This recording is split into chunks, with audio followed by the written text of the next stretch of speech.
Hello and welcome everyone. My name is Meebles and this is Literally Graphic.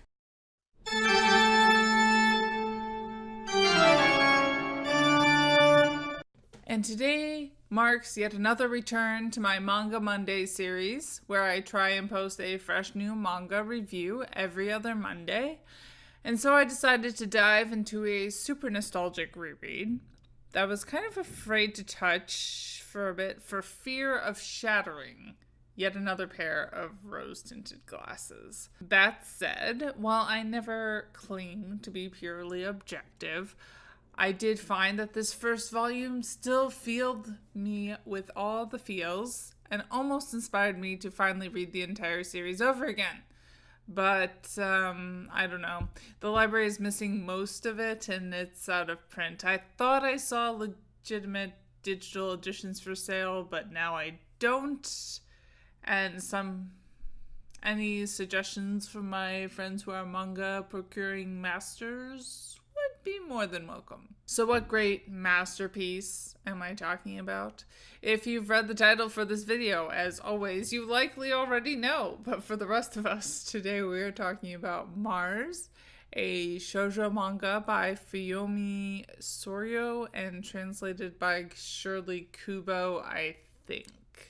Originally published in Japan by Kodansha from 1996 through 2000, and in English by Tokyo Pop from 2002 to 2003.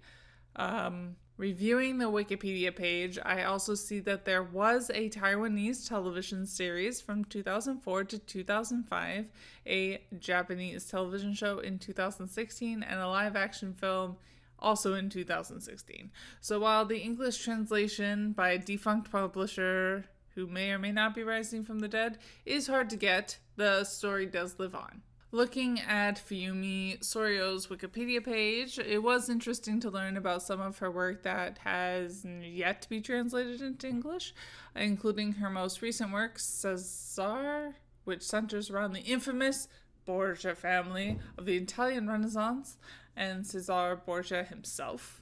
As if we don't have enough pop culture about the Borgias, though I guess most of it is over now. I don't know. Once again, I am reminded that I need to learn French, if only to read all of the comics that get translated into French and not English. The breadth of her work is actually quite large, considering her first two series were both shoujo manga centered around romancing delinquent male youth. Her third title, Eternal Sabbath, is a futuristic seinen title that is also about genetically engineering humans to be immortal. I did actually pick up a volume or two of Eternal Sabbath as well when I was really into genetic engineering back in high school, but I had no money and a horrible library selection, so didn't get very far. But circling back to the volume at hand, the Goodreads summation of Mars Volume 1 is as follows. A bad boy can change a good girl forever. Ri is the school delinquent. Kira is shy and studious. What they see in each other is a mystery to their friends.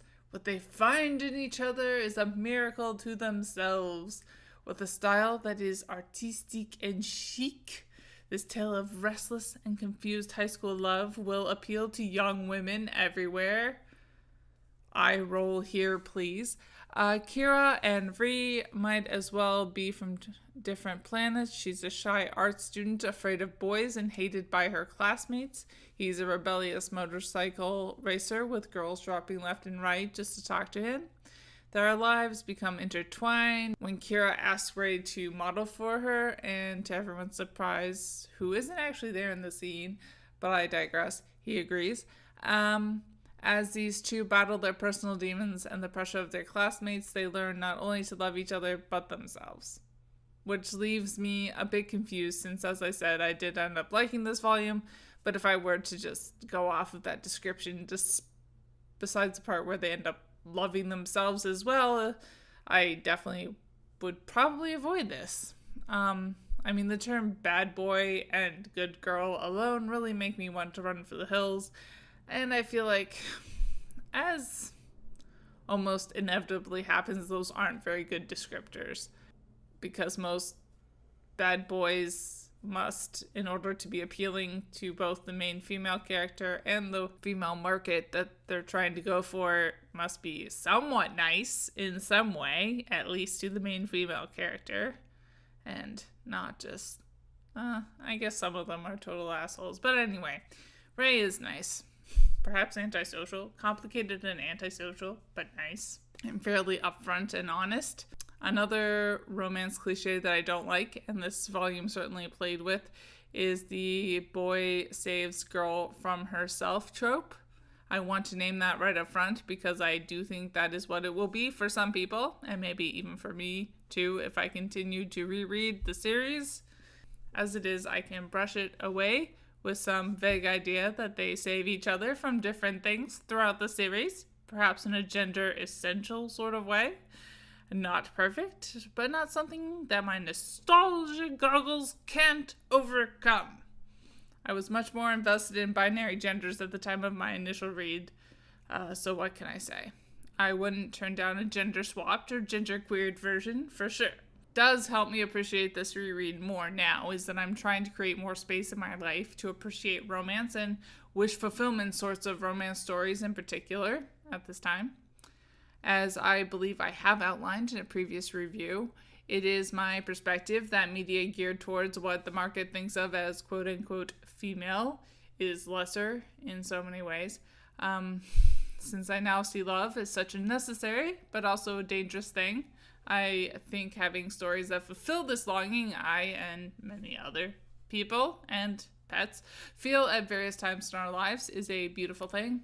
Especially as more and more affirming romances that tell people on the outside of what has been traditionally thought of as the mainstream that they are okay is produced. Not that I enjoy everything that falls within these parameters, but I certainly question when I don't and really try to figure out what is bothering me in particular, assuming that we have to like everything at any given time for it to be good, which I would also argue is unnecessary. I also don't like the woman-on-woman drama, especially because it centers around who has access to a man.